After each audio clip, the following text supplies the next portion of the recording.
भाषेचे सौंदर्य वाढवण्यासाठी वापरण्यात येणाऱ्या तंत्राला भाषेचे अलंकार असे म्हणतात. एखादे विधान अथवा एखादा विचार सरळ शब्दात न सांगता विविध कल्पनांनी सजवून नटवून आकर्षक पद्धतीने सांगितले जातात, त्यास काय म्हटले जातं?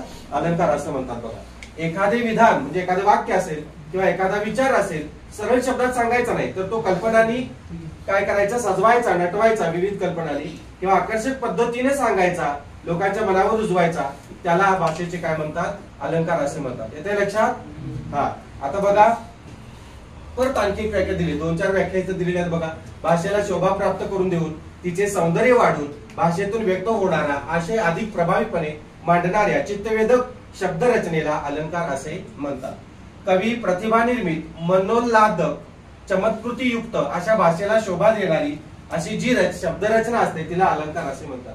अलंकाराची व्याख्या विचारली तर तुम्हाला ती ओळखता येते, या शब्दांवरूनच तिचा अर्थ कळून जातो. भाषेला ज्याच्यामुळे शोभा प्राप्त होते त्या गुणधर्मांना भाषेचे अलंकार असे म्हणतात. ठीक आहे, पुढे बघा. अलम अधिक क्रू, क्रू म्हणजेच कार्य धातू, शब्दाचा तो धातू आहे. या संस्कृत धातू पासून अलंकार हा शब्द तयार झालेला आहे. अलम अधिक क्रू, क्रू म्हणजे कार, अलम अधिक क्रू बरोबर अलंकार. लक्षात ठेवा. येते का लक्षात? वि अधिक भज अधिक ती विभक्ती, बरोबर आहे का? सम अधिक असं समास.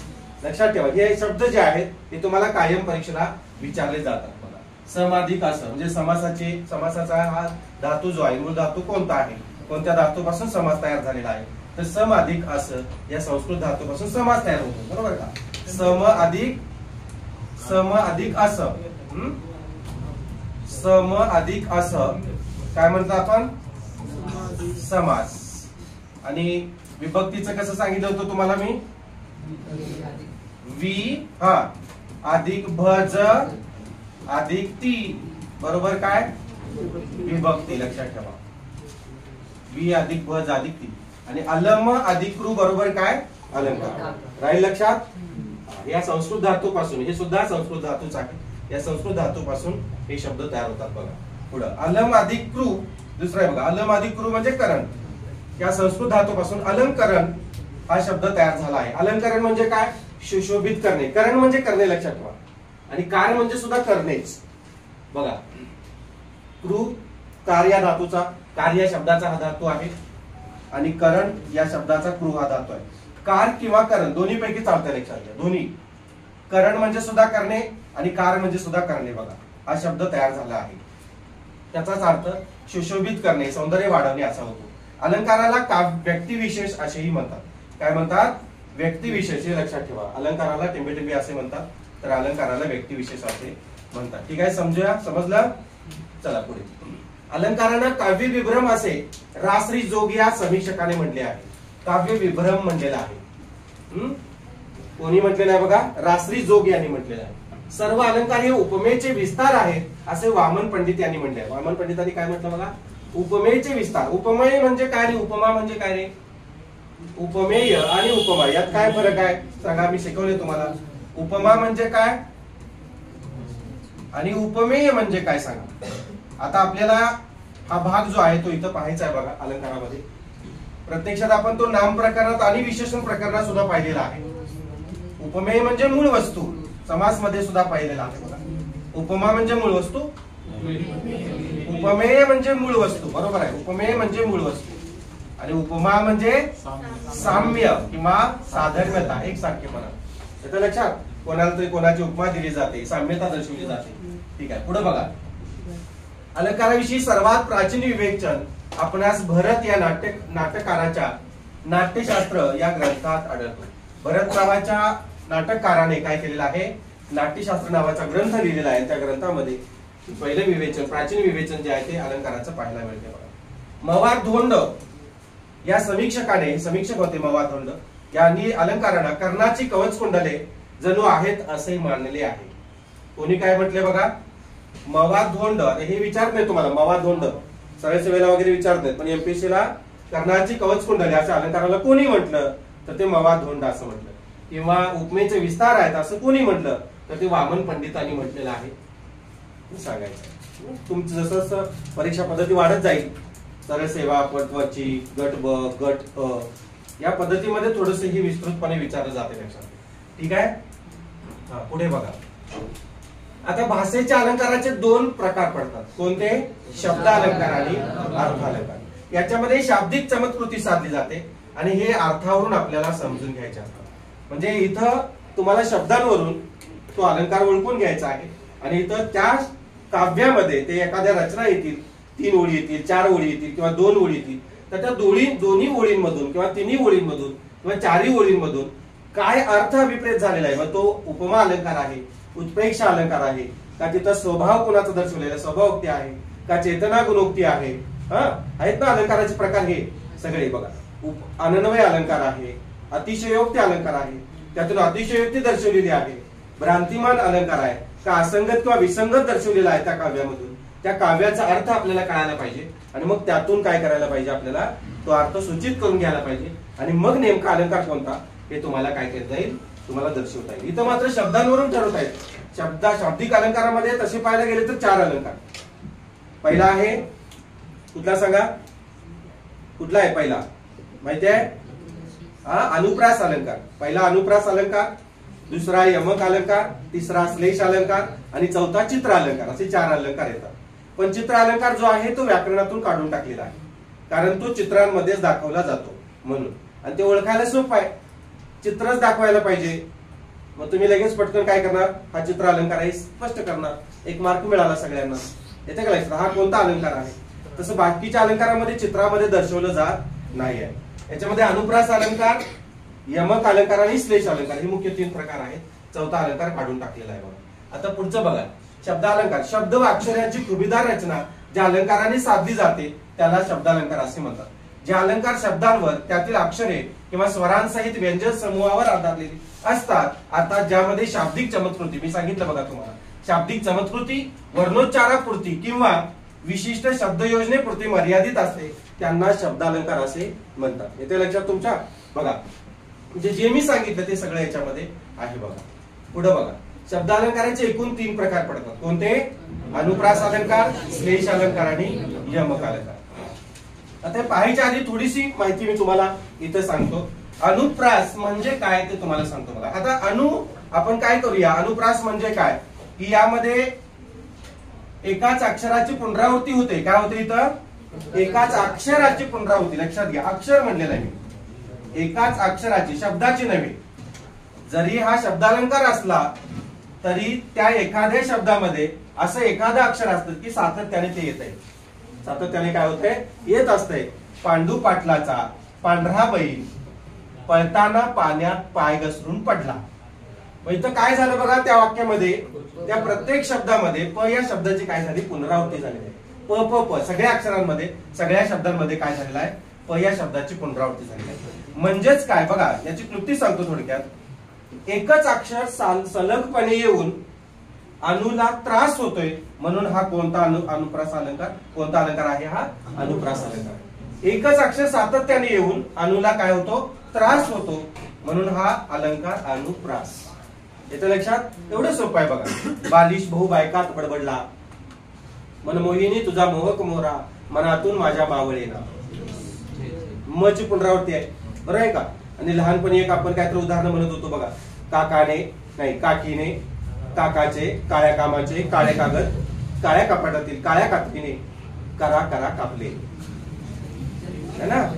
क ची पुनरावृत्ती झाली. आणखी काय, चंदुकी चाचाने, है ना? ते सगळं पुढचं तुम्हाला माहिती आहे. येते लक्षात? पुढे बघा. म्हणजे हा अलंकार काय आहे, अनुप्रास अलंकार आहे. एकाच अक्षराची काय होते, इथं पुनरावृत्ती होते आणि जे नादसौंदर्य प्राप्त होतं त्याला अनुप्रास अलंकार असं म्हणायचं. आता या श्लेष अलंकारामध्ये बघा, यमक अलंकार तुम्हाला माहिती आहे, रायमिंग वर्ड्स इन इंग्लिश त्याला म्हणतात. इंग्लिश रायमिंग वर्ड्स म्हणतात.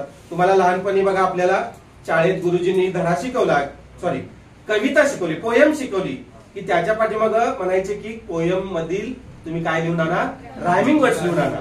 मग bad sad, mad cat, sad cat, है ना, बॅड सॅड असं काहीतरी आपण ते लिहून आणायचं सगळं, बरोबर आहे का? या यमक अलंकारामध्ये म्हणजे शाब्दिक चमत्कृती असताना शेवटचे जे शब्द असतात त्यांचं काय केलेलं असतं, वेगवेगळे अर्थ असतात, पण शब्दांमध्ये ध्वनी जो असतो तो एकसारखा असतो आणि तो एकसारखा ध्वनी पकडायचा आणि काय करायचं, ही यमक अलंकाराच्या दृष्टीने ती वाक्यरचना करायची. आता लक्षात हे माहिती आहे आपल्याला. श्लेष अलंकार म्हणजे काय बघा, याच्यामध्ये एकच शब्द जो आहे, एकच शब्द काय होतो, एकच शब्द दोन अर्थाने वापरला जातो. कसा, दोन अर्थाने वापरला जातो. अनुप्रास अलंकारामध्ये काय होतंय, एकच अक्षर का एकच शब्द, एकच अक्षर. लक्षात घ्या, अनुप्रास अलंकार मध्ये एकच अक्षर सलगपणे येते. काय होते, सलगपणे येते किंवा तेच तेच अक्षर पुनरावृत्ती होते अक्षराची, तेव्हा जे नाद सौंदर्य प्राप्त होतं त्या भाषेला किंवा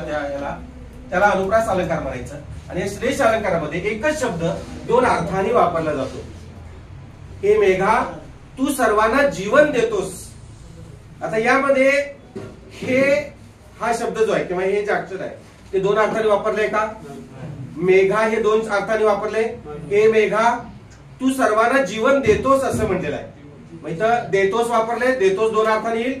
तर जीवन नावाचा शब्द आहे तो दोन अर्थाने वापरलाय. जीवन म्हणजे पाणी आणि जीवन म्हणजे आयुष्य. म्हणजे हे मेघा, मेघ म्हणजे ढग है ना, ढग, मेघ म्हणजे ढग. तर मेघाला म्हणजे ढगाला म्हणलेलं आहे की तू काय करतोस, पाणी देतोस. ढग पाणी देतात ना, तर तू आयुष्य सुद्धा देतोस. पाणी म्हणजे जीवन, पाण्याविना येईल मरण है ना, येईल मरण म्हणतात की नाही, तसं हे मेघा तू सर्वांना जीवन देतोस. आता या श्लेष अलंकारामध्ये बरेचसे असे शब्द आहेत, बरेचसे असे. तसं श्लेष म्हणजे आलिंगन किंवा मिठी. श्लेष म्हणजे काय, आलिंगन किंवा मिठी. एखाद्याला आपण असे काही शब्द वापरतो की त्याला ते मिठी मारल्यासारखे, शाब्दिक मिठी मारल्यासारखं होते. आता बघा, एक कोल्हापुरात मेला.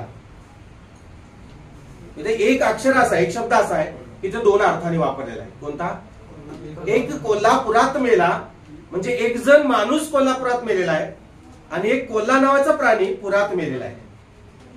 सांगलीला येशील का, एकच शब्द दोन अर्थाने वापरला. कसा, म्हणजे सांगलीला, सांगली नावाच्या शहराला येशील का म्हणतोय तो, आणि तो लीला नावाच्या मुलगीला काय म्हणतोय, येशील का फिरायला माळावर. येते का लक्षात, सांगलीला येशील का. समजलं, एकच शब्द दोन अर्थाने. मित्राच्या उदयाने कोणास आनंद होणार नाही.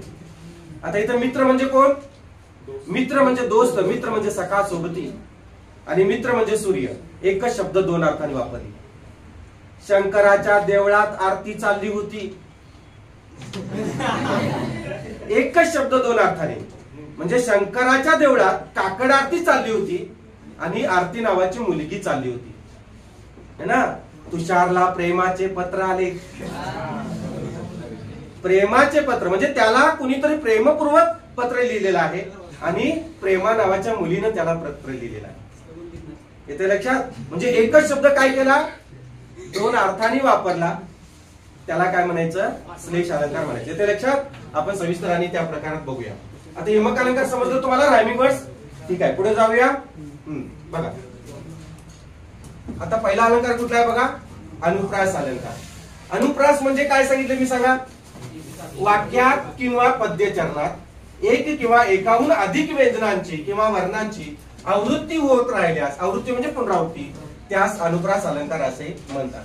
एखाद्या वाक्यात किंवा कवितेच्या चरणात एकाच अक्षराची पुनरावृत्ती होऊन त्यातील नादामुळे जे सौंदर्य प्राप्त होते त्यास अनुप्रास अलंकार असे म्हणतात. कोणत्याही वाक्यात अथवा काव्यामध्ये एका किंवा अधिक वर्णांची श्रवण सुगम पुनरावृत्ती किंवा पुनरुक्ती होते. श्रवण सुगम म्हणजे ऐकण्यास सुलभ. येते काय, श्रवण सुगम म्हणजे ऐकण्यास सुलभ. लक्षात ठेवा, पुनरावृत्ती किंवा पुनरुक्ती होते त्यास अनुप्रास अलंकार असे म्हणतात. वाक्यात अथवा वाक्यरचनेत किंवा काव्यात एकाच वा अनेक ओळीत कानाला मधुर वाटणारी त्याच वर्णांची वा अक्षरांची पुनरावृत्ती लेखक किंवा कवी करतो तेव्हा त्यास काय म्हणतात, अनुप्रास अलंकार म्हणतात. मी 3-4 व्याख्या दिल्या आहेत, भरपूर व्याख्या दिली आहेत तुम्हाला, तुम्ही त्यातली एखादी लक्षात ठेवली तरी चालते. अनुप्रास अलंकार पद्याप्रमाणे गद्यातही आढळतो. आता पद्य आणि गद्य यात काय फरक आहे. पद्य म्हणजे काय, पद्य म्हणजे काव्य आणि गद्य म्हणजे धडा. पद्य म्हणजे कविता, गद्य म्हणजे धडा. इथे लक्षात. हा, आता हे लक्षात ठेवायचं असेल तर सांगतो बघा. वाचायला लागलं की गाढवासारखं वाचते. तसं आपण बघा सुरुवात वाचायला कशी करतो, कशी करतो गाढवासारखी. गुरुजी पण अरे गाढवा कळत नाही का, ते खटारा आहे असं गुरुजी ओरडायचे है ना, ती क्लुप्ती आहे असं म्हणायची गुरुजी. गाढवा तुला कळत नाही का, वाचायला लागलं. तसं कविता आपण काय करतो, चाली सुरात म्हणतो. गुरुजींनी किंवा बाईंनी कविता म्हणलेली असते, आपण जरी पाठ नसली तरी आपल्याला ती पाठच होऊन जाते. तसं धडा पाठ होतो का, वाचायला लागलो की सगळं अडकळते. एका वाक्यामध्ये धड 4-5 शब्द सुद्धा आपल्याला येत नाहीत वाचायला. लहानपणी सांगतोय, आता नाही. आलं का लक्षात? म्हणून गद्य म्हणजे गाढव, लक्षात ठेवा. आणि इथं गद्य म्हणजे पाठ. पतिव्रतांची पुण्याई पातकी पुरुषासही परमेश्वराच्या पदवीला पोचविते आणि नर पशुला काय करते, नारायण स्वरूप करते. आता हा पद्य नाही आहे, हे ओळी आहे, धड्यातली एक ओळ आहे. हे नाटक आहे पुण्यप्रभाव नावाचं, राम गणेश गडकरींचं. त्या नाटकामधलं आहे. नाटक म्हणजे हे आहे का, काव्य आहे का? त्या नाटकामधलं एक वाक्य आहे आणि त्या वाक्यामध्ये प ची पुनरावृत्ती इथं झालेली आपल्याला दिसून येते बघा. कुठलं? प आणि न ची, नारायण आणि नर पशु असं आहे ना. एक किंवा अनेक अक्षरांची पुनरावृत्ती होते तेव्हा कोणता अलंकार होतो? अनुप्रास अलंकार होतो बघा. आता आपल्या अनुप्रास अलंकाराची ही एवढी 13 जवळपास उदाहरणं आहेत बघा. 13 आहेत बघा. स्वपर बळा बळण येणून बालिश बहु बायकात बडबडला. आता बऱ्याच पुस्तकांमध्ये नुसतं एवढंच आहे, बालिश बहु बायकात बडबडला. आपण थोडं फॉरवर्ड आहे म्हणून आपण त्याच्या पुढचं लिहिलेलं आहे बघा. स्वपर बळा बळण येणून बालिश बहु बायकात बडबडला. म्हणजे तो कुठल्या अक्षराची पुनरावृत्ती आहे बघा? ब ची पुनरावृत्ती आहे. पुढे बघा. मनमोहिनी तुझा मोहक मोहरा मनातून माझ्या मावळेना. कुठल्या अक्षराची पुनरावृत्ती आहे? तो काय म्हणतोय तिला की तुझा मोहक मोहरा, मोहरा म्हणजे चेहरा, तुझं थोबाड माझ्या मनातून. काकीने काकाचे काळ्या कोटातील काळ्या कामाचे कागद काळ्या कात्रीने करा करा. कोणत्या अक्षराची पुनरावृत्ती आहे बघा? क ची. मोठेपणाचा मार्ग मरणाच्या मैदानातून जातो. म्हणजे जयांगी मोठेपण तया यातना कठीण, तसं आहे ते. मोठेपणाचा मार्ग मरणाच्या मैदानात जातो. कुठल्या अक्षराची पुनरावृत्ती आहे बघा? काटेकोर कायद्यापुढे कोणाचे काही चालत नाही. क ची पुनरावृत्ती आहे. क क क आहे का? हा. पाचगावच्या पांडू पाटलाचा पांढरा बैल पंचगंगेच्या 5व्या पायरीवरून पाय घसरून पाण्यात पडला. है ना. इथं एकही अक्षर असं नाही, फक्त हे एवढंच आहे बघा. याच्यातच पण आहे, ना तर पाय पसरून म्हटलं असतं तर चाललं असतं, काय फरक पडत नाही. प्रत्येक बैल बैलाच कुठं पाय. हा त्याने पण त्याला पण करून टाकले बघा. म्हणजे बैल पैल होता वाटते, पैलवान होता. ठीक आहे, असो. आपण आलात, आम्ही आपले आभारी आहोत. इथं आला सुद्धा अधोरेखित करा तुम्ही. हा पुढे बघा. पेटविले पाषाण पठारावरती शिवबानी. प प प ची पुनरावृत्ती आहे बघा. गळ्यामध्ये गरिबांच्या गाजे संतांची वाणी. ग ग ग ची पुनरावृत्ती आहे बघा. संत म्हणती सुप्त पदे सहवास सुख साधून शिगट. स स ची पुनरावृत्ती आहे बघा. विद्या वाघमरेने वाघेश्वरीच्या देवळात विना वाजविली. विद्या वाघमरे नावाची आपली विद्यार्थिनी होती. तिने काय केलेलं आहे? वाघेश्वरीच्या म्हणजे सरस्वतीच्या देवीच्या देवळात विना वाजवलेली आहे तिनं. व ची पुनरावृत्ती. घेती झेप गळीतून खळाखळा पेसाळते ओहळा. गळीतून म्हणजे हे झऱ्याविषयी सांगितलेलं आहे. गळ ळ ळ ची पुनरावृत्ती आहे बघा. घो घो घो घोष सरोष सागर करो पाषाण काय राशी वरो. कुठल्या अक्षराची पुनरावृत्ती आहे? घ ची सुद्धा पुनरावृत्ती आहे, श ची सुद्धा पुनरावृत्ती आहे बघायचं. स ची सुद्धा आहे बघा. स स 2 अक्षर. ठीक आहे, समजलं तुम्हाला? अनुप्रास अलंकार. अनुला होतो एकाच अक्षराचा त्रास, त्यामुळे हा अलंकार कुठले आहे? खास हा आहे अनुप्रास. आलं लक्षात? ही क्लुप्ती लक्षात ठेवायची. काय होत आहे? आता पुढे बघा. पुढचा आहे श्लेष अलंकार. श्लेष अलंकार म्हणजे मी काय सांगितलं? एकच शब्द 2 अर्थांनी. एकच शब्द 2 अर्थांनी. लक्षात ठेवा. जेव्हा वाक्यात एकच शब्द 2 अर्थांनी वापर, अक्षर नव्हे. तुम्ही फसताय बघा, व्याख्या वगैरे विचारली तर तुम्ही इथं फसताय, गडबड करायला जाताय. एकच अक्षर 2 अर्थांनी वापरले जाते असं येते परीक्षा. श्लेष अलंकाराची व्याख्या ओळख. हा 4 वेळा व्याख्या दिली असेल तर चटकन जायचं नाही, एकच शब्द तिथं बघायचं. शब्द पाहिजे, अक्षर नाही. 2 अर्थांनी वापरला जातो, त्याला श्लेष अलंकार. श्लेष म्हणजे आलिंगन किंवा मिठी. एका शब्दाला 2 अर्थांनी मारलेली मिठी म्हणजे श्लेष. श्लेष अलंकार शब्दालंकार व अर्थालंकार अशा दोन्ही प्रकारात मोडतो. कुठे? शब्दालंकारामध्ये पण आहे आणि अर्थालंकारामध्ये पण आहे. बघा, वाक्यात अथवा पदरचनेत एकच शब्द 2 किंवा अधिक अर्थांनी वापरल्यामुळे शब्द चमत्कृती साधली जाते, त्या श्लेष अलंकार असेही म्हणतात. आता या श्लेष अलंकाराचे तुम्हाला किती प्रकार आहेत माहिती आहेत का? काय सांगितलं मी? श्लेष अलंकार. इथं बघा काय म्हटलेलं आहे, इथं काय म्हटलेलं आहे बघा. वाक्यात अथवा पद्धतीत नाही. तर बघा, शब्दालंकार आणि अर्थालंकार अशा दोन प्रकारात मोडते म्हटलेलं आहे. शब्दालंकार, श्लेष अलंकार. आता बघा, यामध्ये शब्दालंकारामध्ये सभंग श्लेष आणि अभंग श्लेष असे दोन प्रकार आहेत. लक्ष द्या. पहिल्यांदा मी शब्दालंकाराचं सांगतो तुम्हाला.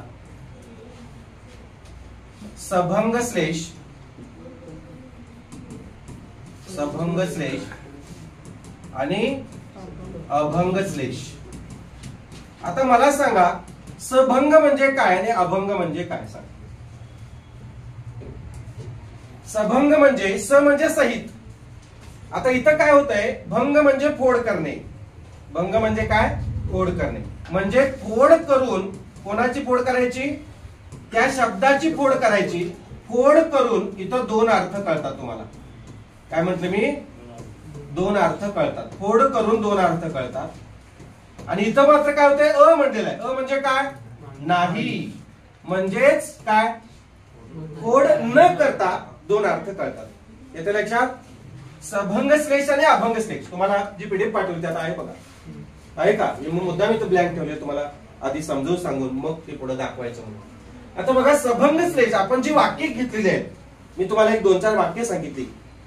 एक कोल्हापुरात मेला. आता हे शब्दालंकार आहे. शब्दालंकार, शब्द श्लेष अलंकार जो आहे तो शब्दालंकार पण आहे आणि अर्थालंकार पण आहे. त्यातून काय अर्थ घेतला त्यावरून सुद्धा काय होतो? श्लेष अलंकार होतो. लक्षात घ्या. हे शब्दालंकारामध्ये बघा, सभंग श्लेष आणि अभंग श्लेष असे दोन प्रकार आहेत. बरोबर का? मग सभंग म्हणजे काय? फोड करून, त्या शब्दाची तुम्ही फोड करायची आहे. आता एक कोल्हापुरात मेला म्हणजे तुम्ही नुसतं कोल्हापूर ठेवू शकताय. बरोबर आहे का? हा कोल्हापूर शब्द, याची फोड करता येते की नाही रे? एक कोल्हापुरात मेला. एक कोल्हापुरात, नुसतं असं पण म्हणू शकता तुम्ही. कोल्हापुरात असं पण म्हणू शकताय. एक जण कोल्हापुरात मेला. बरोबर का? समजते का? एक जण कोल्हापुरात मेला असंही म्हणू शकताय. किंवा एक कोल्हापुरात मेलेला आहे. म्हणजे हे कसं आहे? सभंग श्लेष आहे. हे अभंग श्लेष नव्हे. आता बघा, मी आणखी एक वाक्य सांगितलं होतं. कोणतं शहर घेतलं? सांगलीला येशील का? तर सांगलीला येशील का हे सभंग असणार का अभंग? त्या सांगलीला हा शब्द आपण फोडू शकतो का नाही फोडत? फोडून दोन अर्थ आपण घेऊ शकतो. बरोबर आहे का? सांगलीला म्हणजे तो लीला नावाच्या मुलगीला म्हणतोय येशील का, आणि सांगलीला एकच शब्द आहे. म्हणजे दोन वेगवेगळे त्याला फोडलेला. आता बघा, शंकराच्या देवळात आरती चालली होती. मग आरती हा जो शब्द आहे बघा, आरती हा अभंग श्लेष आहे. का सांगा? कारण आरती हा शब्द जो आहे तो आपल्याला फोडता येत नाही. शंकराच्या देवळात आरती चालली होती आणि शंकराच्या देवळात आरती चालली होती असं होतंय? नाही. आता बघा, ही गाडी जावयाची आहे. ही गाडी जावयाची आहे. सभंग की अभंग? तुम्ही सांगा. सभंग का? ही गाडी जायची पण आहे, जावयाची म्हणजे जायची आहे आणि मुलीच्या नवऱ्याची आहे. जावयाची आणि जावयाची. बरोबर आहे का? ही गाडी. तुषारला प्रेमाचे पत्र आले. आता ही प्रेमा शब्द आहे, तो फोडला का आपण? प्रे आणि मा नाही फोडला. म्हणजे तुषारला प्रेमाचे पत्र आले कशा देणार? शंकरास पूजिले सुमनाने. सांगा, सभंग की अभंग? शंकरास पूजिले सुमनाने काय ना? सभंग का? सुमन नावाचा जो शब्द आहे बघा, सुमन नावाचा शब्द. आता हा शब्द जो आहे तो फोडता येतो. सु म्हणजे चांगला, मन है ना? म्हणजे शंकराला चांगल्या मनाने पूजलेला आहे किंवा सुमन नावाच्या मुलीने पूजलेला आहे. आणि सुमन म्हणजे फुल. तीन अर्थ करतात. म्हणजे सभंग श्लेष आहे. येतं लक्षात? औषध न लेगे मजला. नल दमयंती स्वयंवर मधलं हे आहे बघा, वाक्य आहे. नलराजा आणि दमयंती या दोघांमध्ये फार प्रेम होतं. पण नलराजा जेव्हा युद्धाला जातो तेव्हा दमयंती फार आजारी पडते. जसं मिलिटरीत वगैरे आहे ना, सैन्यात गेलेला नवरा किंवा लांब दूर परदेशी जॉबला असणारा नवरा, मग इकडे त्रास होतो. मग ही फार आजारी पडते. आणि आजारी पडल्यानंतर तिची आई, तिची आजी तिला खूप औषधं आणून देतात, भरपूर औषधं आणून देतात, तरी सुद्धा तिला बरं वाटत नाही. मग ती आजी रागाने म्हणते, अगं तू कशानं बरं व्हायचीस? सांग, एवढी तुला होमिओपॅथिक दिल्या, ऍलोपॅथिक दिल्या, है ना, सगळ्या गोळ्या दिल्या तुला, कुठल्या औषध दिली नाही ते सांग, झाडपाला दिला, आयुर्वेदिक दिलं, तरी तुला बरं वाटलं. मग ती एकच बोलून गेली. काय बोलून गेली? औषध न लगे मजला. म्हणजे काय? हे औषध मला लागत नाही ग, नल राजाच माझं औषध आहे. म्हणजे त्याचं एकदा तोंड बघितलं की उठून बसलं. म्हणजे काय? औषध न लगे मजला. येते लक्षात? हा, म्हणजे न लगे हा जो शब्द आहे तो कसा आहे? सभंग श्लेष आहे. न लगे म्हणजे न लगे नाही लागत आणि न लगे असं आहे ते. न लगे म्हणजे नल राजाच माझं औषध आहे ग. समजलं? हा, ठीक आहे, पुढे जाऊया. आता आपण हे सविस्तर बघूया. बघा, तुम्हाला आता कळणार नाही. जाणे ज्याच्या वंशात तेव्हा कळे, है की नाही मॅडम? मला कळालं, मी अनुभव है की नाही? एका शब्दश्लेष, एका शब्दाचे दोन अर्थ असलेल्या वाक्यात त्या शब्दांचा समानार्थ युजीला असता वाक्याचे पुन्हा दोन अर्थ निघतात, त्या आधीचा श्लेष नाहीसा होतो, तेव्हा शब्दश्लेष अलंकार असे म्हणतात. आता यामध्ये सभंग श्लेष बघा, मी सांगितलं वाक्यातील अथवा पद्यातील एखाद्या श्लेषयुक्त शब्दाची फोड किंवा विग्रह करून दोन किंवा अधिक अर्थ कळतात त्या सभंग श्लेष किंवा सखंड. खंड म्हणजे काय? सखंड म्हणजे काय? खंड म्हणजे काय? खंड पडणे, त्यामध्ये फोड होणे, लक्षात घ्या, त्याला सभंग श्लेष म्हणायचे. बघा, शंकरास पूजिले सुमन आहे ना. सुमन म्हणजे एक फुल, हे विशेषण आहे, आणि सुमन म्हणजे चांगले मन, आणि सुमन म्हणजे एका स्त्रीचं पण नाव येते, बरोबर आहे का? ही सगळी सभंग श्लेष आहे. बघा, औषध न लगे मजला. न लगे म्हणजे औषध लागत नाही, आणि न लगे म्हणजे नल राजा हेच माझं औषध आहे. कीर्तनास न रहो तुम्ही जागा, म्हणजे लोक हो, हे कीर्तन आहे, तुम्ही जागे राहा, झोपू नका, नाही तर त्यातला काही अर्थ कळणार नाही. आणि तुम्ही जागा म्हणजे काय? वचनाला जागा, आणि जागा म्हणजे जा, कीर्तनाला जावा, असं आले लक्षात? हा, पुढे बघा, श्रीकृष्ण नवरा मी नवरी, शिशुपाल नवरा मी नवरी. म्हणजे काय? राधिकेला विचारलं, तू कोणाला करून घेणार? शिशुपालाचं स्थळ आलंय, आता काय करायचं? मग ती काय म्हणते? शिशुपाल नवरा मी नवरी, श्रीकृष्ण नवरा मी नवरी. येते लक्षात? म्हणजे श्रीकृष्णाला मी नवरी म्हणून, श्रीकृष्ण जर नवरा असेल तर मी नवरी होणार, आणि शिशुपाल जर असेल तर मी नवरी. बघा, नवरी म्हणजे वधू किंवा बायको. जर श्रीकृष्ण असेल तर मी बायको व्हायला तयार आहे, आणि जर हे हेमला असेल ते सारखं चॅटिंग करायला लागलं, काय सारखं फेसबुकला हे टाकायला लागलं, इंस्टाग्रामला तिला फॉलो करायला लागलं, है ना? मग त्यामुळे ती काय म्हणली, नाही बाबा, तिला त्याला ब्लॉकच करून टाकलं याला, शिशुपाला. शिशुपाल वध नावाचे घे आहे बघा, आख्यायिक आहे. श्रीकृष्णाने जरासंधाला हे भीमा करवी मारलं, तसं हे शिशुपालानं सुद्धा शिशुपालाचा वध सुद्धा केलेला आहे बघा.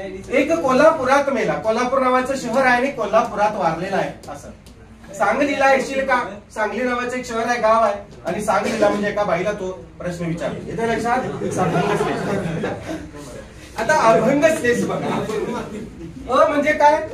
अ म्हणजे नाही, भंग, न भंग होता किंवा अखंड म्हणलेला आहे. तिथं सखंड होतं, तिथं अखंड, खंड होत नाही, भंग होत नाही. बघा, मित्राच्या उदयाने कोणास आनंद होत नाही. आता मित्र हे फोडता येते का? बघा, नाही फोडता येत. मित्र म्हणजे सूर्य आणि दोस्त. दुसरा सांगा, याचे दोन अर्थ मात्र आहेत, पण याला फोडता येते का? मित्र आणि चा असं नाही फोडता येत. हे मेघा, तू सर्वांना जीवन देतोस. जीवन म्हणजे काय? आयुष्य. हे चुकून आलेलं आहे. जीवन म्हणजे आयुष्य, आणि दुसरा अर्थ आहे पाणी. महादेवाच्या देवळात आरती चालली होती. आरती अभंग श्लेष आहे ना. आरती म्हणजे एक विशेष नाम आहे, एका मुलीचं विशेष नाम आहे, आणि काकड आरती. समजलं? कार्यक्रमाला शोभा आली, कार्यक्रमाला आनंद आला, असं म्हणतो बघा आपण. कार्यक्रमाला शोभा आली म्हणजे काय? शोभा नावाची मुलगी आलेला आहे, आणि कार्यक्रम रंगतदार झालेला आहे. बघा, शोभा हे विशेष नाम आहे, एका मुलीचं विशेष नाम आहे, आणि कार्यक्रम रंगतदार झाला. रमेशला प्रेमाचे पत्र आले, आपण इथं तुषारला घेतलेला आहे. प्रेमा नावाची मुलगी, आणि स्नेहपूर्वक म्हणजे कुणीतरी प्रेमपूर्वक त्याला पत्र पाठवलेलं आहे. हे फोडता येत नाही बघा. ठीक आहे, समजलं? आता पुढे बघा, रक्षावा धर्म असा करीशी उपदेश, तो असे मान्य रक्षित असो धर्माने, धर्म आम्हा ठाऊक कल्याण. धर्म म्हणजे काय? बघा, धर्म म्हणजे पांडवांचा मोठा भाऊ. 5 पांडव जे होते त्यातला जो सर्वात मोठा होता त्याचा धर्म नाव होतं. युधिष्ठिर वगैरे अशी सगळी 5 नावं होती त्यांची. युद्धाचे नियम, धर्म म्हणजे युद्धाचे नियम. आम्हाला युद्धाचे नियम ठाऊक आहेत, हे तुमचे काय नाहीत, बाकीच्यांचे नियम आम्हाला मान्य नाहीत वगैरे वगैरे याच्यात लिहिलं आहे. पुरीला रथयात्रेचा उत्सव भरतो. आता पुरी म्हणजे काय बघा, पुरी म्हणजे जगन्नाथपुरी. जगन्नाथपुरीला रथयात्रेचा उत्सव भरतो, बरोबर आहे का? हा. आणि कुर्मापुरी, 2 अर्थ आहेत. कुर्मापुरी घे, रगडापुरी घे, गटारातली पाण्याची पुरी घे. बैल मेला पुरावा काय? बघा, बैल मेला पुरावा काय म्हणजे बैल मेलेला आहे, तू गाडूया काय आता? किंवा बैल मेला याची साक्ष काय? कशावरून बैल मेला, पुरावा काय? पुरावा म्हणजे गाडावा आणि साक्ष, बरोबर आहे का? पुढे बघा, ही गाडी जावयाची आहे. अहो जावं बापू, लक्ष द्या इकडं. ही गाडी जावयाची आहे. जावयाची म्हणजे जाणारी आणि मुलीच्या नवऱ्याची, समजलं? पुढे बघा, मला सुपारी लागते. आता हे वाक्य बऱ्याच वेळेला परीक्षेत येते. मला एसटी लागते, मला गाडी लागते, मला सुपारी लागते, मला कात लागतो. असं मला सुपारी लागते म्हणजे काय? तो दुकानदार तुम्हाला विचारतो, पान तुम्ही आणायला गेला 310 305 काय काय आहे ना, मसाले पान वगैरे, तर तो म्हणतो सुपारी टाकू का? सुपारी लागते का तुम्हाला? लागते का याचा अर्थ काय? सुपारीने त्रास होतो आणि सुपारीची गरज आहे. मला एसटी लागते म्हणजे काय रे?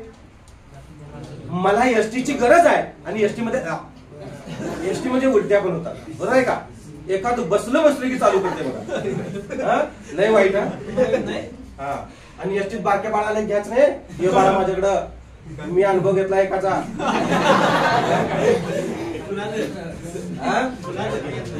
मला लहान मुलाच्या आवड्या म्हणले घेऊया, घेतलं नाही, हाकलंच.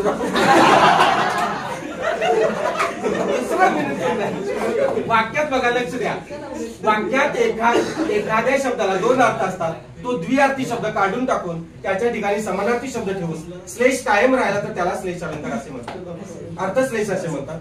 अर्थश्लेष हा श्लेष अलंकाराचाच एक प्रकार आहे. यातील श्लेष विशिष्ट शब्दावर नव्हे तर त्यातील अर्थावर आधारित असतो. कशावर? शब्दावर नाही, अर्थावर आधारित असतो.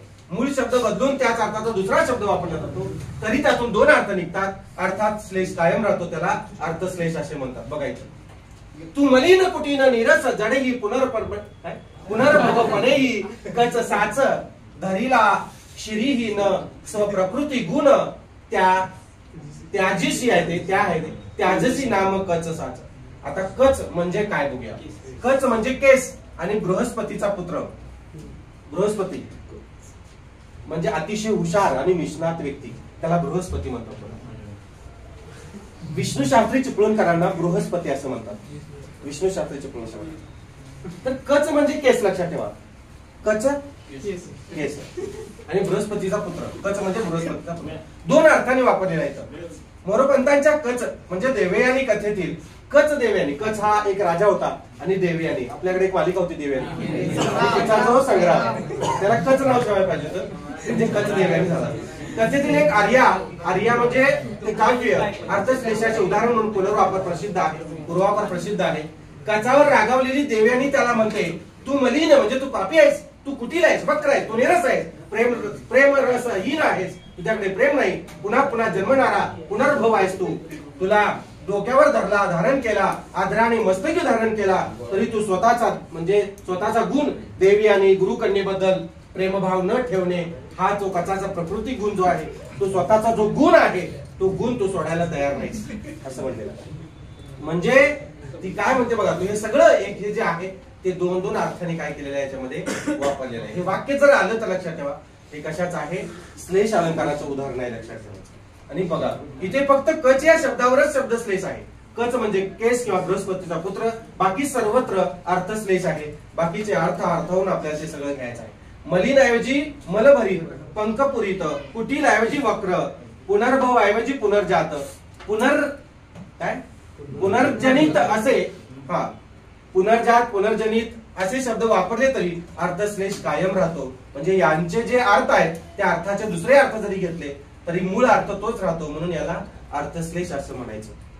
इथं लक्षात चुकून तुम्हाला आला तर, नाहीतर येत नाही. हा गट ब गट अ ला येतो, तुम्हाला सरळ सेवेला किंवा पोलीस भरतीला येत नाही. जर आलाच तर लक्षात ठेवा हे उदाहरण कशाचं आहे? श्लेष अलंकाराचे हे उदाहरण आहे. आपण फार शहाणे आहात असं. आता आपण सरळ सरळ म्हणतो बघा, जा लय शहाणा आहेस. शहाणा या शब्दामध्ये तुम्ही 2 अर्थ मारलाय, एक टोमणा पण आहे आणि लय शहाणा आहेस. तुलाही शहाणा आहेस हा? म्हणजे दोन अर्थाने बघा. म्हणजे शहाणे म्हणजे बुद्धिमान, महामूर्ख दोन्ही येते. महामूर्ख गाढव आहे, लय शहाणा आहेस, लय शहाणा नाही बोलू नको असं म्हणता बघा. लय जा शहाणा लय बोलतोयस लय म्हणता की तुम्ही स्वप्न्याला. दोन वयस्कर माणसाचा वाद वाढला इथं बघा. दोन वयस्कर माणसाचा वाद वाढला, त्यातील एक जण रागाने दुसऱ्याच तसे म्हणतो. आला या वाक्यात शहाणे शब्दाऐवजी हुशार, विद्वान यापैकी शब्द वापरले तरी एकच अर्थ, एक बुद्धिमान आणि दुसरा अर्थ महामूर्ख किंवा गाढव असा व्यक्त होतो. म्हणजे शब्द बदलला तरी श्लेष कायम राहतो, कारण तो श्लेष शब्दावर आधारित नसून कशावर आधारित आहे? अर्थावर आधारित आहे. लक्षात? हा, आपण फार शहाणे आहात हे वाक्य श्लेष अलंकाराचे हे लक्षात ठेवा. आता पुढचा अलंकार कोणता आहे बघा, यमक अलंकार. आता यमक अलंकार म्हणजे काय? काय सांगितलं मी? यमक अलंकार म्हणजे रायमिंग वर्ड्स, बरोबर आहे का? हा, पद्याच्या एका चरणात किंवा भिन्न चरणात एखादा ज्या क्रमाने अक्षर आली त्याच क्रमाने पुन्हा तीच अक्षरे आल्यास यमक अलंकार होतो. पुढे बघा, जेव्हा पद्यचरणाच्या शेवटी किंवा मध्ये किंवा ठराविक ठिकाणी एक किंवा अनेक अक्षरे वेगवेगळ्या अर्थाने येतात तेव्हा त्यास काय म्हणतात? यमक अलंकार म्हणतात. हा, घरात येऊन मारे कोण म्हणते? मी माळावर येऊन मारे ना, बोलायचं ना अजिबात. काय बोलतोयस? एवढं काय गहन बोलायचं असते? असा हात केला लागले बोलायला, माईक घेऊन बोलायला नाही का? काय बोलताय रे तुम्ही? या पुढे मज्जा करतो तुमची. वेगळे अर्थ असणाऱ्या परंतु उच्चारात समानता असणाऱ्या शब्दाचा वापर चरणात ठराविक ठिकाणी केल्याने नाद निर्माण होऊन जे सौंदर्य निर्माण होते त्याला काय म्हणायचं? यमक अलंकार म्हणायचं. बोलला की पुढे घेणार बघा. आता अर्थ सांगायला पुढे घेणार आणि मग सांगलीला नेणार. यमकालांचे प्रकार अंत्य यमक. आता लक्षात घ्या, यमक अलंकाराचे हे प्रकार आहेत बघा. चरणाच्या शेवटी येणारे यमकांना अंत्य यमक. अंत्य यमक आणि दुसरा कुठला आहे रे? आधी किंवा आद्य यमक, असे दोन आहेत बघा. पुढे मग दाम यमक आहे, त्यानंतर कुठला आहे बघा? पुष्प यमक आहे, त्यानंतर चित्र अलंकार आहे. म्हणजे यमक अलंकाराचे 4 प्रकार. तुम्हाला तरी 4 प्रकार आहेत, बाकी यांना वेगळे जरा आणखी काही प्रकार आहेत. अश्वगाठी यमक वगैरे आहेत ते तुम्हाला मी इथं दिलेले नाही. अंत्य यमक म्हणजे काय बघूया. अंत्य म्हणजे काय रे? इथं शेवटी का नंतर शेवटी. आणि मग नंतर जो अर्थ होतो तो आत हा असा अर्थ होतो तो कसा येतो सांगा? कसे येते? अंत. म्हणजे अंत हा शब्द जो आहे तो तुम्हाला 2 अर्थाने आपल्याला वापरावा लागतो, बरोबर? हा अंत याचा अर्थ वेगळा होतो आणि याचा अर्थ वेगळा होतो. ज्यांना माहित आहे त्यांनी सांगा. याचा अर्थ काय होतो? आत किंवा मध्ये, बरोबर आहे का? आणि याचा अर्थ काय होतो? शेवट असा होतो ना, सगळा शेवट. हा, बोललास की शेवटच करतो बघ. लक्ष द्या. आता बघा, चरणाच्या शेवटी येणाऱ्या यमकांना अंत्य यमक असं म्हणतात. चरणाच्या शेवटी म्हणलेलं आहे. एखादं चरण काव्य चरण आहे. अंत्य यमक एकाक्षरी किंवा अनेक अक्षरे असू शकतात. एक अक्षरे असेल किंवा अनेक अक्षरे असेल, चालतंय. प्राचीन, अर्वाचीन आणि काही. अर्वाचीन म्हणजे काय? प्राचीन म्हणजे काय? प्राचीन आणि अर्वाचीन यात काय फरक आहे? प्राचीन म्हणजे जुने, अर्वाचीन म्हणजे काय? नाही, जुने नाही. अर्वाचीन म्हणजे अलीकडचे. लक्षात ठेवा, समजलं का? आधुनिक. अर्वाचीन म्हणजे आधुनिक. काही कळत नाही लोकांना. अर्वाचीन म्हणजे आधुनिक, लक्षात ठेवा. आणि काही नव्या कवींनाच नव्हे तर अनेक गीतकारांना आवडणारा असा हा यमकाचा प्रकार. अनेक कवींना आवडतो, मला सुद्धा आवडतो बघा. बघा, एकट्या पदे भूमी भरून थोडी, दुजा पदे अंड कटाह फोडी. म्हणजे तर डी या शब्दाचं काय झालेलं आहे? यमक, अंत्य यमक. बघा शेवटी घन पिता मम जो नव नटवी धरा, मम असे जननी गिरी कंदरा. रा रा है ना, एकाक्षरी आहे. रा रा अरा नाही. लाल तुझा अंगवठा, लाल तुझ्या अंगी ताठा, लाल रक्ताच्या पेशींचा किती ग केलाय साठा. बघा, ठा ठा ठा ठा. आणि इथं बघा, ठा ठा ठा. इथं ठा नाही, इथं सात सात आहे बरं का. शुद्ध करून घ्या रे. इथं साचा असा आहे, चा आहे बघा. दुरुस्ती करून घ्या. चाय, साचा. लाल रक्तांच्या पेशींचा किती ग केलाय साचा. साचा म्हणजे साठा असं त्याचा अर्थ. साठा म्हणू शकता, साचा म्हणू शकताय. आता ढगे मळवट झाकोनी चंद्री केला, तिच्या केले उद्विग्न चांदण्याला. ला ला. ओके, समजलं? हा. म्हणजे इथं काय केलेलं आहे, यमक साधलेला आहे. साधलेला आहे का? पुढे बघा. आधी यमक, आधी म्हणजे आद्य, सुरुवातीला यमक. चारदेस मग राजसूता हे चारदेस दुवदना वदत आहे असं म्हणलेलं आहे. शारदे, शारदे आलं लक्षात? शारदे म्हणजे, शारदा म्हणजे कोण? शारदा म्हणजे कोण? सरस्वती. लक्षात ठेवा. सूर समस्त इच्या दृढ निश्चय सूरमस्त असे बदले स्वय. रघुनाथ पंडितांचं नलोपाख्यान, नल राजा आणि त्याचं आख्यान त्यातलं सूर समस्त इचे दृढ निश्चय सूर समस्त असे बदले स्वय. सूर समस्त, सूर समस्त एकच आहे की नाही? यमक साधलेला आहे. त्याला काय म्हणायचं? आद्य यमक म्हणायचं का अंत्य यमक? आद्य यमक. आता दाम यमक. दामू अण्णा, दामू आला म्हणायचं याला. बघा, दाम म्हणजे दावे दोरे कासरे आणि वाले. दाम या शब्दाचा अर्थ काय बघा? दावे दोरे कासऱ्या, कासरा आणि वाल. आपण म्हणतो कासरा ओढा, बैलाला कासरा लावा, वाल बांधतो आपण, दोरे बांधतो स्वप्नाला. एका चरणाच्या शेवटी शेवटची दोन अक्षरे दाव्याने किंवा दोरीने बांधल्याप्रमाणे पुढच्या चरणाच्या आरंभी येतात, तेव्हा त्यास दामयमक असे म्हणतात. दामयमकच्या वेळेला काय शेवटचा जो शब्द असतो तोच शब्द खालच्या ओळीच्या पहिल्यांदा येतो, सुरुवातीला येतो. बघा इथं पहिल्या चरणाचा शेवट हरी व दुसऱ्या चरणाचा आरंभ कुठं आहे? हे परीक्षेला येऊ शकते बघा ही व्याख्या. पहिल्या चरणाचा शेवट व दुसऱ्या चरणाचा आरंभ या ठिकाणी ज्या ठिकाणी साधला जातो त्याला कोणता अलंकार असे म्हणतात? त्याला दामयमक म्हणतात.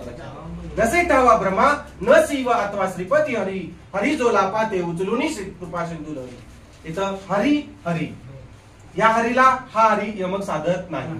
इथला हरी हा एक शब्द आणि हा एक स्वतंत्र शब्द जो आहे तो साधला जातो. इथं लहरी आहे, नुसता हरी नाही आहे. लहरी या शब्दाचा अर्थ वेगळा आहे आणि हरी या शब्दाचा अर्थ वेगळा आहे. लहरी म्हणजे लहरीबाज, लहरी आहेस असं म्हणतो आहे की नाही? सारखं बोलत राहतंय लहरी.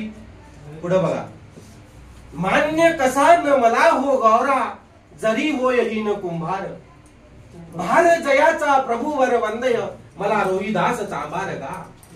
म्हणजे कुंभार भार भार भार असं केलं. येतं लक्षात? इथं बघा, आला वसंत कवी कोकिळ हाही आला, आला पितो सुचवितो अरुणोदयाला. आला आला संपला विषय. आद्य यमक, सॉरी दाम यमक. सारा या प्रभूची है लीला गती, गाती सदैव ही कुसवी सुसवी. गुण आहे तुमचं लक्ष आहे का? बघितलं? सुसवी भव जलनिधी ते निरूप सुख निरूपम सुख रसिक जन मनी पी कवी. हे बघा, पी कवी नाही ते सुकवी आहे. सुकवी सुकवी आलं? दामू अण्णा म्हणजे दोरीनं बांधायचं.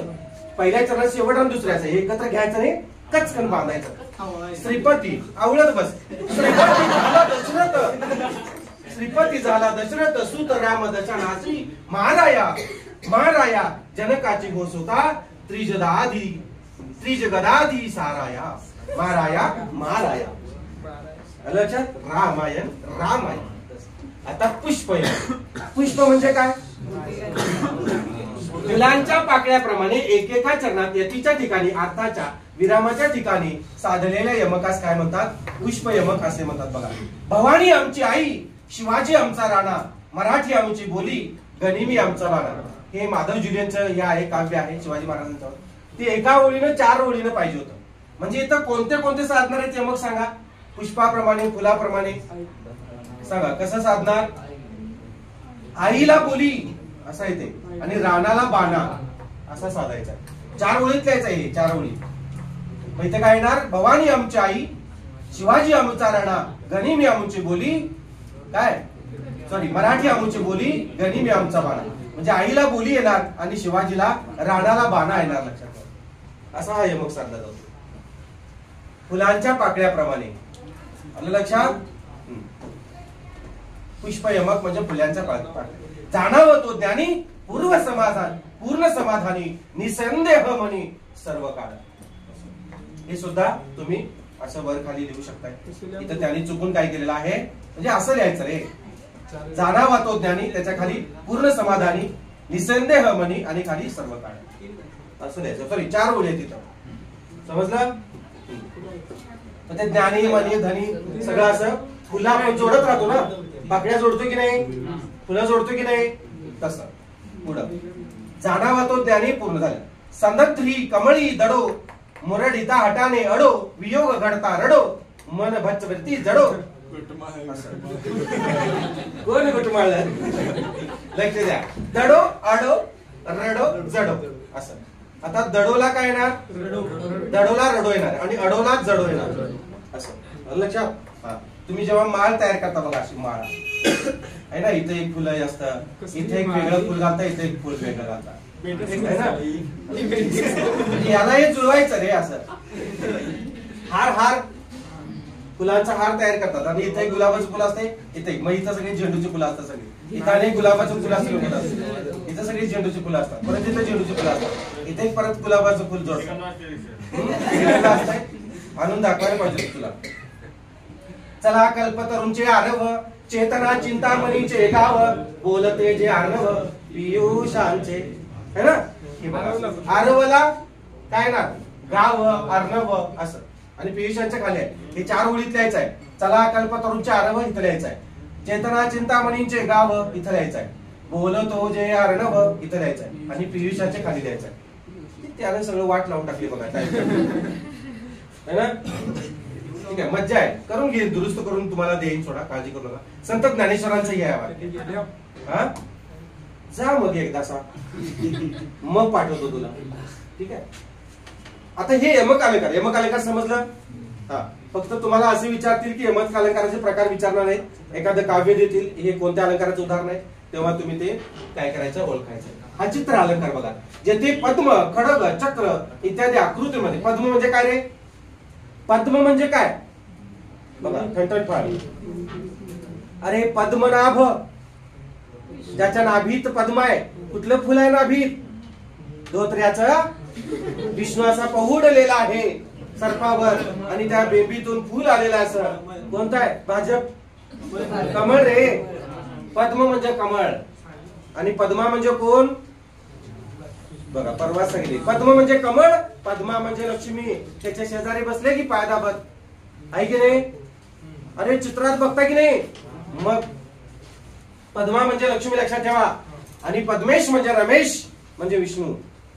आलं का लक्षात. हा आणि उमा म्हणजे कोण, उमा म्हणजे पार्वती. उमेश म्हणजे कोण. हा खडक म्हणजे काय, खडक, खडक म्हणजे काय, खडक म्हणजे तलवार. खडक म्हणजे तलवार आणि चक्र, हे बघा चक्र आहे ना. इत्यादी आकृतीमध्ये तुमचं लक्ष आहे का बघितलं.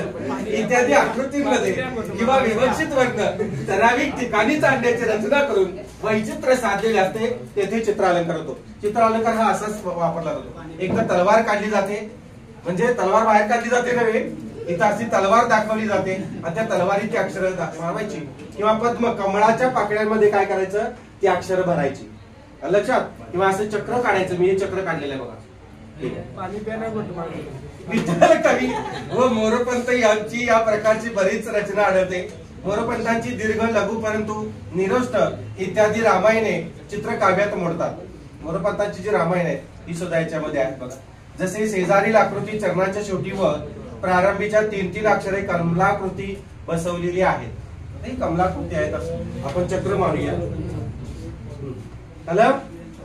ठीक आहे.